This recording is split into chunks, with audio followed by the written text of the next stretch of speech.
Hey guys, your man Gio here. Welcome to Hardwood HQ. No frills, no gimmicks, just pure basketball. If you like this video, make sure to hit like. And if you like the content that I have, make sure to click subscribe and, of course, click the notification as well. We're gonna do a review today, or we're gonna do a recap of the game that we had earlier today. This is a late recap, but this is a game between the Los Angeles Clippers against the San Antonio Spurs. Now, everybody knows, or a lot of you know, that I'm a big Spurs fan. I've been a Spurs fan since, I've been a Spurs fan since 1992, so that's 27 years. And, you might be thinking this is going to be a biased recap, but let me assure you that will not be the case.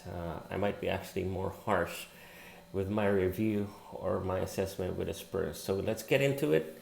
So the Spurs, of course, versus the Clippers. Clippers winning this one 103-97 behind Kawhi Leonard, 38 points, 12 rebounds, 4 steals, 46% shooting.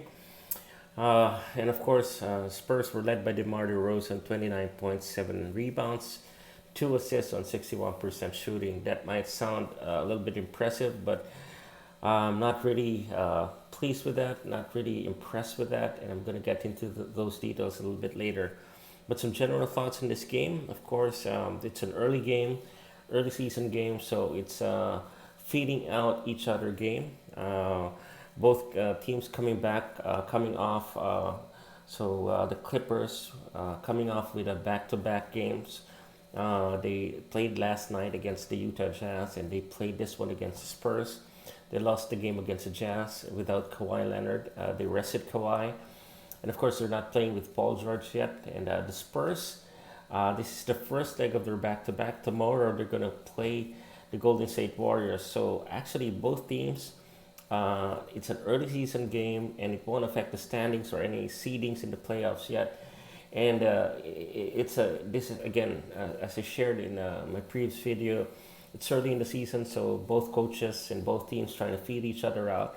And at the same time, because of the back-to-back situation, back-to-back game situation, we're not seeing, or they're not going to go with their full lineups for majority of the minutes in the ball game. So we're not going to see really, teams going full throttle against each other. So, nonetheless, there are some things that we can get out of this ball game, and of course, we're gonna.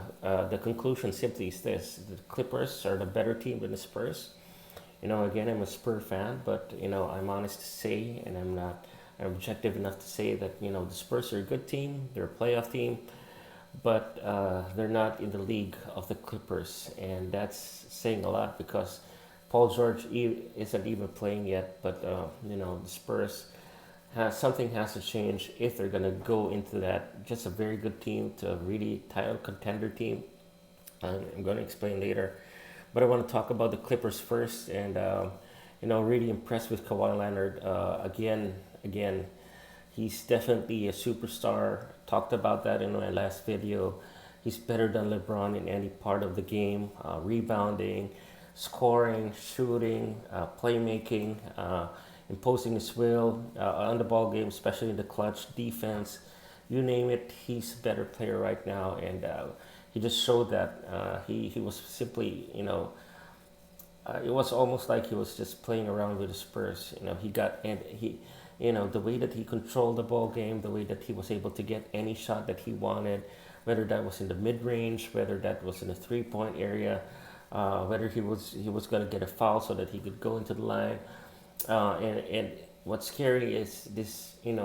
All of us Spurs fans know this, that he's the best two-way player of the game. I mean, he does it in the offensive end, and he does it in the defensive end. There was one stretch of the ball game, just starting the second half, wherein he just he disrupted the Spurs offense, and there was a point where DeMar was the leading scorer. He was shooting the ball well, but when Leonard got a couple of steals, then that changed the complexion of the game completely, and the Spurs were not into the ball game. They were hanging in there, but you knew that there's the Clippers have that extra gear because of that superstar.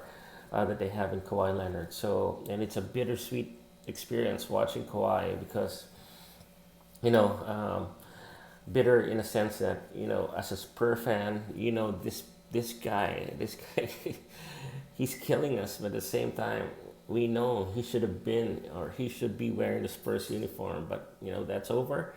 That's already done and over with, and he's killing us now in a different uniform. And instead of us being the title contenders, it's the Clippers who are the title contenders, and so it's bittersweet. I'm not bitter. I'm not. I don't have any bad blood against him. He did what he had to do, and he's with the Clippers now. I wish him the best. I want to root for him, but it's tough when he does this to you. And so it's a bittersweet moment every time the Spurs go up against Kawhi. And again, this is what elevates the Clippers to a championship contender. And we're not even talking about Paul George yet. He's almost the same mold as Kawhi Leonard. So just imagine if they get two players like that. It's definitely going to be, they're going to be a hell of a team, a heck of a team, and it's not just about Paul George and Kawhi Leonard. Although those guys are the difference makers. You've got guys like Montrezl Harrell. You've got guys like Patrick Beverley. You got guys like Lou Williams coming off the bench, and the Landry Shamet with the shooting. I mean, these pieces fit perfectly. And coach, Doc Rivers is a good enough coach to make all of these things, all of these pieces work together. And I think they've got a great chemistry moving forward. And within this team, there's no diva or superstar or prima donna in the team. So I think the chemistry is going to just keep on growing as the season progresses. And, the record of 4-2 right now, they've got 2 losses. But again, they're managing minutes, they're managing the load, and they don't have Paul George yet. But then again, Kawhi Leonard, probably, if you're not convinced, I'm convinced that he's probably the best, if not the best, the number 2 best player in the world playing in the NBA right now. So the Clippers really, they're really right up there, and should be. Uh, the least that they can do this season is get to the Western Conference Finals, or even the finals. They're that good. They're that good. And, so they're legit, offense, defensively, and Kawhi is the man. So really exciting time to be a Clipper fan, and I think even though the Lakers have a good team, we're gonna get to review some Laker games, but really. This is not just about Lakers anymore in Los Angeles. The Clippers are there, and they're going to have a great run in the next maybe 3, 5 years, or 6 years down the road. So that's going to be exciting for Los Angeles. I want to talk about the Spurs. Again, I've been a Spurs fan for 27 years, and they hung around in this game until the end, but really disappointed with the kind of play. Halftime, I think the Clippers were leading by 1 point. And DeMar DeRozan had 17 points at the half, and LaMarcus Aldridge basically limited to just 5 points. Basically, was useless. The thing that ticked me off here with the Spurs was, number one, the lack of defense, and number two, although DeRozan had those great numbers, I don't. These guys don't have any identity as a team. They're a nice team. They're a good enough team to win a lot of ball games against regular or average teams, or even some good teams that can make the playoffs. But really not. No, these are not the Spurs teams, and that's the difference between when the Spurs had Duncan, Ginobili, Parker. Those guys had fire in them, and basically the Spurs were just lackadaisical. I don't know if it was because Pop was managing their minutes in this game, but looking at Rudy Gay, looking at the rest of the guys, there was just no fire, no desire to stop them on the defensive end, no desire to stop the Clippers from getting offensive rebounds, no desire to really drive the ball to the basket. DeMar DeRozan did that just a little bit too late with just 3 minutes or 4 minutes left in the ball game, when the game was pretty much decided, or when the Clippers had already set the tone for much of the game, and it would take a miracle for them to get back. So this team has no leader. LaMarcus Aldridge, as good as he is, averaging 20 plus points per game in the last few seasons, he's not the superstar. He's not the leader to take this team to the next level. And DeMar DeRozan, hopefully he can be that leader, but again, too much passing, too much time being tentative off the dribble, and he's got to impose his will if he wants to be that leader. But I don't see him as a leader of this team, and that's where this is the difference.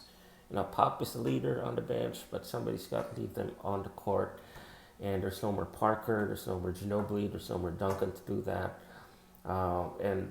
And frankly, that will even though Tim Duncan's back as an assistant coach, that's really not going to help too much on the court.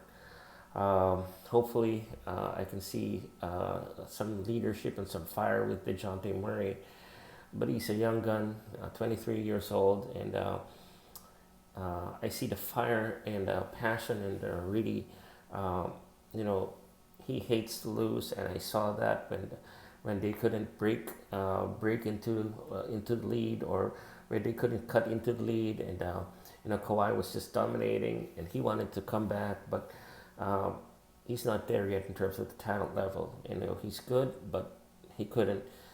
He's not yet there. He's going to keep on improving. This is just his third year, so hopefully next year we're going to see more Paul's shooting game, more mid-range game and three-point game. Right now he's a slasher. He's a disruptor in the defensive end, just like Kawhi.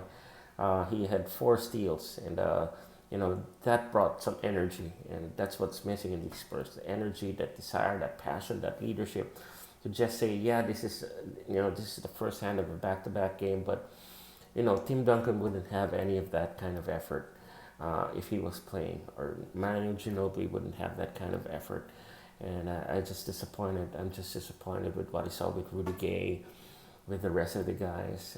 Even Derek White, he had 20 points, but he's too much of a nice guy. I think they gotta have an edge, and they don't have an edge. And again, it hurts to say this, but they're gonna get into playoffs. They're gonna be a tough out in the playoffs, but they're not. If they're gonna get more to the second round, or even the conference finals, it would be a miracle for them to get to the finals, or even the conference finals, if no one's going to step up as a leader. Somebody's got to step up. Somebody with that talent, somebody with that leadership, with that toughness, mental toughness, physical toughness, for them to get to that. But not, the Clippers have that with Kawhi. He's been there. He knows he can do it. He's been an MVP in the finals twice. One with San Antonio against LeBron. The second one last year when he beat the Golden State Warriors. He practically wheeled that Raptors team through the playoffs and through the finals. So the Clippers know that they have that guy. Kawhi is that guy, and he's got a supporting player in Paul George and the rest of the supporting cast. So, wow, I mean, they're ready. They're the team right now. If you ask me, they're the team to beat. I believe that they're the team to beat in the Western Conference because of Kawhi and Paul George. But the Spurs, man, it's tough. It's tough. They're going to win maybe 45 to 50 games. But the question is in the playoffs. So, again, great game for DeMar. But just, they're a good team on paper. But it has to translate on the court. And again, it's an early season game, but it tells a lot already. Not much about the standings, but it can tell us really something about the teams in the future. So that's all that I have for you right now on this game. Hopefully you can join me again. We're gonna step up in uploading more content, more videos, and more game recaps. We'll try to do it daily, so that we can recap some of the great games every day. So hope that you can continue to watch, subscribe, like, and comment on the videos, and let's journey through this whole NBA season, and let's enjoy it again. See you. See you on the next video, and I hope you enjoy this video. God bless you, and I'll see you again.